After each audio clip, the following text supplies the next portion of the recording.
ফাল্টু নিউজৰ সমূহ দৰ্শকক স্বাগতম জনাই আৰম্ভ কৰিছোঁ আমাৰ আজি অনুষ্ঠান কি আছো আপোনালোকক জনাবলৈ পাই মই অতি দুখিত যে এগৰাকী 23 বছৰীয়া মহিলা লিপষ্টিক পুলি ফেভিকল লগাই ঢুকাই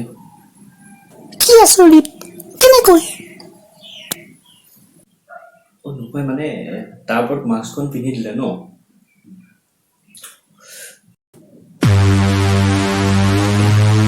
ঐ ল'ৰা এইটো কি কাম কৰিছে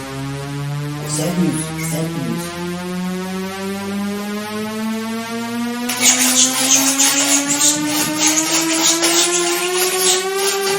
সেইটো গছত বাদুলি চা It's your boy বাদশাহ